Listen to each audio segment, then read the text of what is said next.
ఆయనంత పరిచయం లేకపోయినా ఒక 2 సంవత్సరాలు నేను చదివాను ఇక్కడ. విజయవాడ గీతాంజలి రెసిడెన్షియల్ కాలేజ్‌లో ఇంటర్మీడియేట్ చదివాను.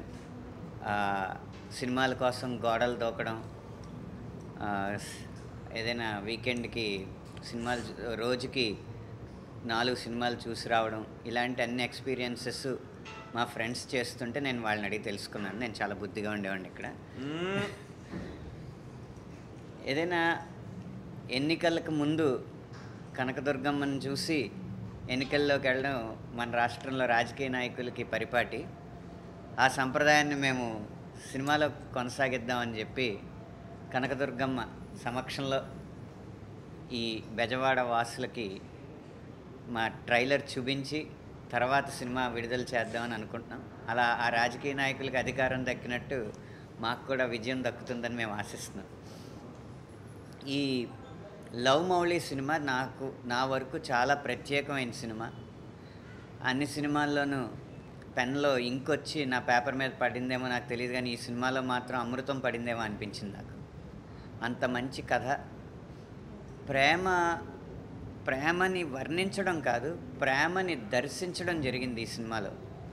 అంటే ప్రేమ తాలూకు అనుభూతులు, భావోద్వేగాలు, ఒక్కొక్క భావం ఒక్కొక్క రంగై, ఈ నా పెన్నే ఒక కుంచె అయితే ఆ చిత్రపటం ఎంత వర్ణమయం అవుతుందో నా పాటలు కూడా అంత అందంగా, అంత వైవిధ్యంగా ఈ సినిమాలో ఉండబోతున్నాయి.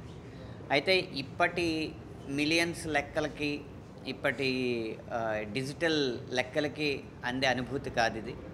సినిమాతో పాటు ప్రయాణించినప్పుడు, కథతో మమేకమైనప్పుడు, సన్నివేశాల్లో లీనమైనప్పుడు ఈ పాటల యొక్క బరువు మరింత తెలుస్తుంది.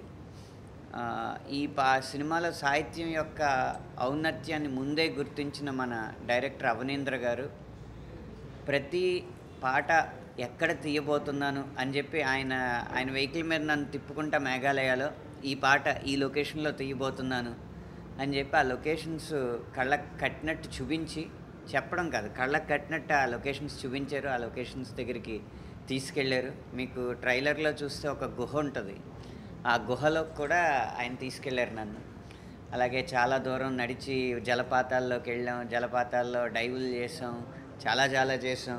అవన్నీ మరి నవదీప్ గారు నన్ను బ్లాక్మెయిల్ చేయాలనుకుంటే చూపెట్టచ్చు. ఆయన దగ్గర వీడియోస్ ఉన్నాయి. మీరు మీడియా కాబట్టి ఆయన అడిగి నన్ను బ్లాక్మెయిల్ చేయొచ్చు. అంటే ఏం చేస్తామండి, చుట్టూ ఉన్న వాళ్ళు బట్టలు అయ్యేసుకుంటే మేమేం చేస్తాం, మేము బాగానే వేసుకున్నాం బట్టలు. సో అలా మొత్తం అన్ని అందమైన ప్రదేశాలన్నిటికీ తీసుకెళ్ళి పాటలు నా చేత రాయించారు. చాలా సినిమాల్లో ఇక్కడ హీరో హీరోయిన్స్ ఇలా రొమాన్స్ ఉంటుందండి అని ఇలా చెప్తూ ఉంటారు డైరెక్టర్లు, కానీ మా డైరెక్టర్ గారు మాత్రం హీరో హీరోయిన్ చేత రొమాన్స్ చేయించి నాకు చూపెట్టారనమాట. చాలా దగ్గర నుంచి నేను అంత దగ్గర నుంచి రొమాన్స్ ఎప్పుడు చూడలేదు. అంత మంచి అనుభూతి కలిగించారు ఈ సినిమాలో.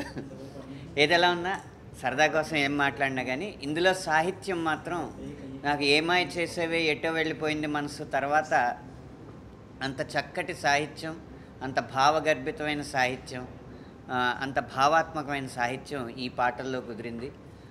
మీకు ఇందులో షీజ్ రియల్ అని హెడ్డింగ్ పెట్టారు ఓ పాటకి. అందులో ప్రభాతమై, ప్రకాశమై, మరందమై, తటిల్లతా జాలమై ఇలాంటి మంచి ప్రబంధ కవులు వాడే పదాలు కూడా వాడడం జరిగింది. అంత మంచి సాహిత్యానికి అవనీంద్ర గారు అనుమతి ఇచ్చారు, అలాగే నవదీప్ గారు అంగీకరించారు. ఒక డైరెక్టర్ యాక్సెప్ట్ చేయడం, ఒక హీరో పర్మిట్ చేయడం అనేది చాలా ముఖ్యమైన అంశం మంచి సాహిత్యం రావాలంటే. వాళ్ళిద్దరూ కూడా నాకు చాలా బాగా సహకరించి మంచి సాహిత్యానికి అవకాశం ఇచ్చారు.